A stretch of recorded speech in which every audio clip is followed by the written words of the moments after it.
uma carga elétrica vai produzir campo elétrico no espaço ao redor dela.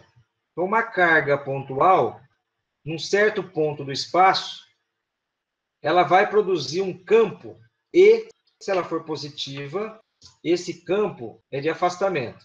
Se eu pegar nesse campo agora e colocar uma carga de prova, também positiva, ela vai sofrer a ação de uma força elétrica que vai ter, então, essa orientação. Por definição, o campo elétrico é a força elétrica dividido pelo valor da carga que está mergulhada no campo.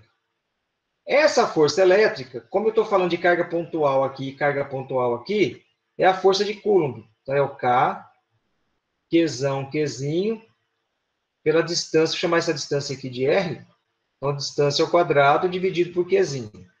Então, esse campo elétrico vai ficar, ó, agora eu mantenho de cima múltiplo pelo inverso do de baixo. Então, fica K, Qzão, Qzinho, R quadrado, vezes 1 sobre Q. Vai ficar aqui E igual a esse Q cancela com esse. Vai ficar K, Q, R quadrado. Essa expressão é a expressão do campo elétrico produzido por uma carga pontual, que pode ser escrito também em termos da permissividade elétrica, né? Que é Q sobre 4π ε0 R quadrado.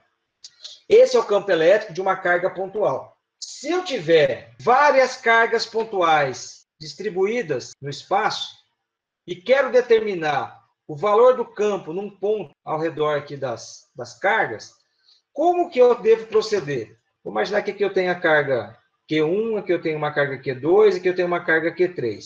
Então, a Q1 está a essa distância R1 do ponto, a Q2 está a essa distância R2 do ponto, a Q3 está a essa distância R3 do ponto. Isso quer dizer que Q1 nesse ponto vai produzir um campo sendo todas positivas, né? Então, vou chamar aqui de campo E1, a Q2 vai produzir um campo E2, e a Q3 vai produzir um campo E3. Quanto que vai dar o campo total nesse ponto? Então, o campo total, campo é grandeza vetorial, vai ser o campo da carga 1, mais o campo da carga 2, mais o campo da carga 3. Ou seja, se eu quero saber o campo total de uma distribuição de cargas pontuais no espaço, basta eu somar os campos de todas as cargas individuais. Pronto. Já sei calcular o campo de uma distribuição discreta de cargas. Cargas pontuais distribuídas no espaço. Eu sei como calculo o campo de uma carga. Eu calculo o campo individualmente de cada uma delas. Somo vetorialmente, eu tenho o campo total. Agora, se eu pegar, por exemplo, a minha caneta aqui, ó. Eu pego a minha caneta e esprego uma flanela, um paninho aqui em cima dela, ela fica carregada eletricamente, ela fica eletrizada. Ela passa por um processo de eletrização. O que vai acontecer? Eu vou ter cargas elétricas distribuídas ao longo da caneta. Fazer com que esse corpo fique carregado eletricamente a partir de uma distribuição de cargas. Como que eu determino o campo elétrico numa situação desse tipo? Quando eu tenho uma distribuição contínua de carga. Eu posso ter uma distribuição em uma única dimensão, numa linha. Eu posso ter uma linha de cargas. Eu posso ter um fio, por exemplo, eletrizo esse fio, ele fica com carga elétrica distribuída nele. Eu posso ter também uma superfície, uma lâmina fina carregada eletricamente. E eu posso ter também um certo volume carregado eletricamente também. Quando eu tenho uma situação desse tipo, como que eu vou proceder? Vou pegar uma linha que é mais simples da gente analisar. Se eu pegar um fio, por exemplo, esse fio está carregado e eu quero saber quanto vale o campo elétrico produzido num ponto do espaço perto do fio. Qual vai ser o procedimento? O que eu vou fazer? Eu vou pegar esse fio e vou repartir esse fio em vários pedacinhos pequenininhos. Então, infinitos pedacinhos pequenininhos. Cada pedacinho desse tem um tamanho, um comprimento que é infinitesimal. Quase que um ponto. Vou pegar um pedacinho desse aqui, ó. Ele tem um comprimento que eu vou chamar de DL. Por que esse Dzinho na frente? Porque eu estou falando de um diferencial de comprimento. Então, eu tenho um comprimento DL. Esse fio inteiro tem uma carga Q.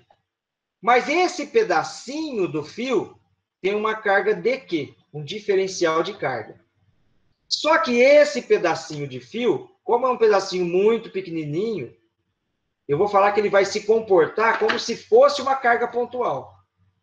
Então, se eu quero saber o campo elétrico nesse ponto aqui, desse pedacinho aqui do fio, eu vou fazer exatamente o mesmo procedimento anterior. Aqui eu vou definir o campo elétrico daquele pedacinho. Mas como é um pedacinho infinitesimal, o campo elétrico também é um campo infinitesimal. Se esse campo vem de um pedacinho de um fio que se comporta como se fosse uma carga pontual, o meu ponto de partida vai ser o campo de uma carga pontual. Então, essa é a expressão que eu mostrei agora para vocês do campo de uma carga pontual. Só que essa carga pontual é uma carga dQ. Então, aqui é um dQ que vai produzir um dE. Eu tenho uma equação diferencial. Como que eu resolvo isso? Olha, eu integro do lado de cá, eu integro do lado de cá. A gente não vai focar a matemática em si. Estou mostrando para vocês qual é o procedimento que a gente faz para chegar ao campo elétrico produzido por uma distribuição de cargas. O meu ponto de partida sempre vai ser esse aqui, não importa qual seja a distribuição de cargas. Esse é o meu ponto de partida. Só que agora, eu tenho aqui, ó, carga, e aqui eu tenho informação de geometria. Então, eu preciso ajustar isso para poder integrar. Então, ao invés de trabalhar com o dQ, eu vou trabalhar com uma coisa que eu chamo de densidades de carga. Então, se eu tenho uma linha de cargas, então eu tenho uma densidade linear, que vai ser carga distribuída no comprimento. Então, esse meu dQ vai ser um lambda, que é a densidade de carga, dL. Agora eu tenho comprimento tem a ver com geometria, e o R aqui tem a ver com geometria. Agora eu consigo ajustar aqui para poder resolver a integral. Se eu tiver, por exemplo, uma superfície de cargas, eu vou ter uma densidade de carga superficial, vou representar por um sigma, que vai ser a carga distribuída numa área. Então, o meu dQ passa a ser agora um sigma dA. E se eu tiver um volume, eu vou ter um ρ agora, que é a minha densidade volumétrica de cargas, que é um dQ dV, V de volume, tá?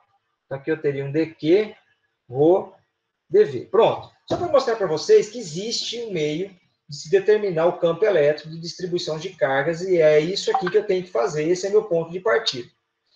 Tem algumas distribuições que já são clássicas. Então, se eu aplicar, por exemplo, ó, um fio reto infinito carregado, fio infinito, ele vai ter um campo elétrico que, quando eu faço essa operação aqui, ó, para a geometria lá, tal do fio, ele vai chegar num resultado que é esse aqui, ó.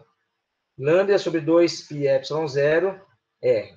Então, o fio infinito tem um campo que é dado por essa expressão. Um plano infinito vai ter um campo elétrico dado por uma expressão desse tipo aqui, um sigma sobre 2ε0.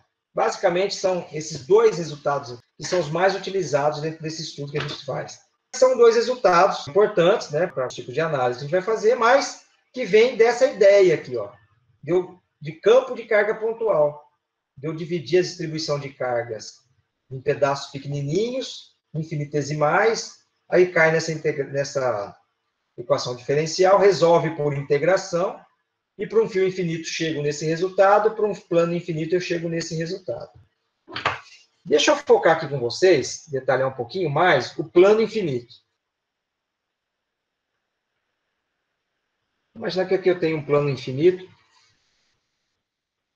que tem uma densidade de carga sigma, que está positiva, né, com carga positiva distribuída aqui. Como que eu representaria as linhas de campo nesse plano infinito? Então, seriam representadas assim, sempre linhas perpendiculares ao plano e linhas paralelas umas às outras.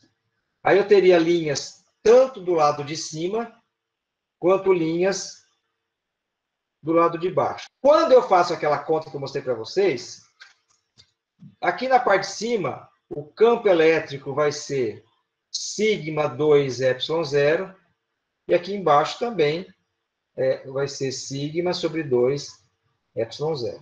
Esse é o campo de um plano infinito.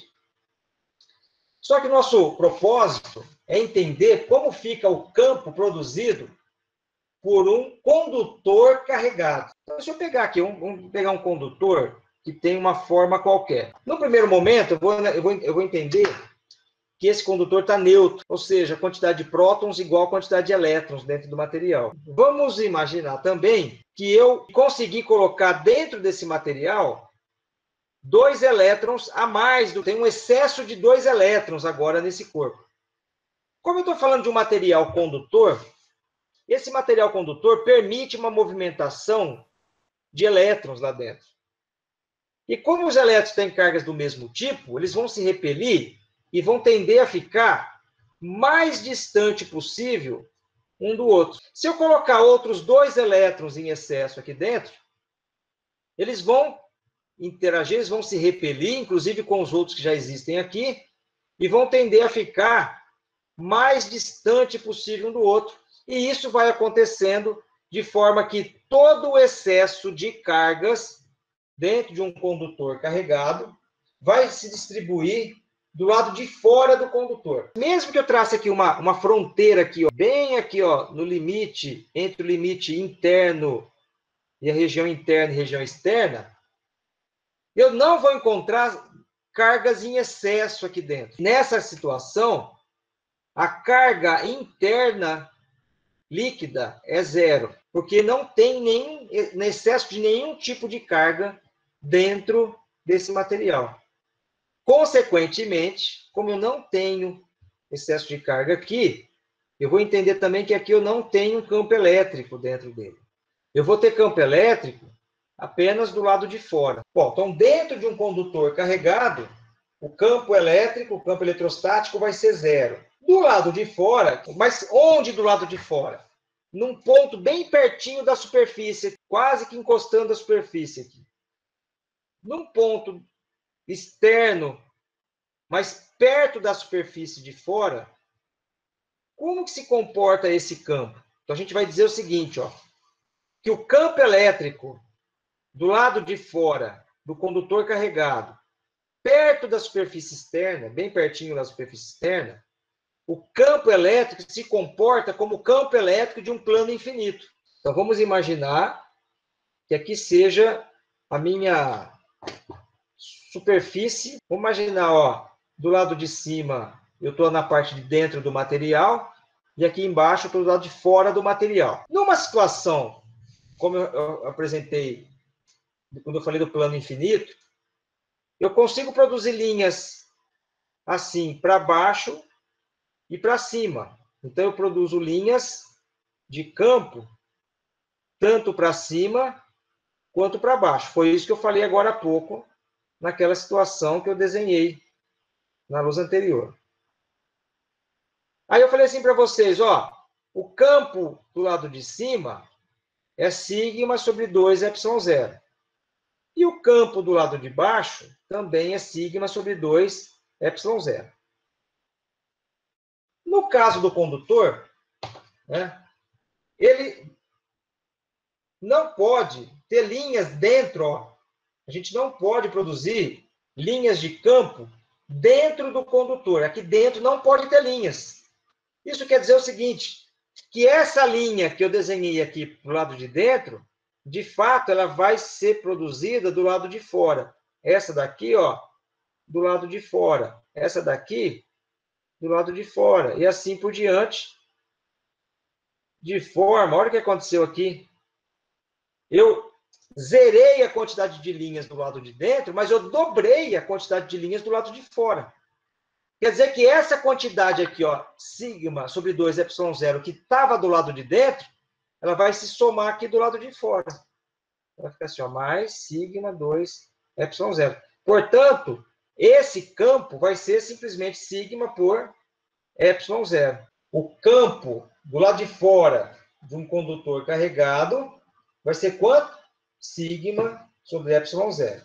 Como o sigma é carga dividido por área, né? Então, esse campo também pode ser escrito assim, ó, no lugar do sigma, carga dividido por área. Vai ser Q epsilon zero vezes a área. Eu posso representar o campo dessa forma também.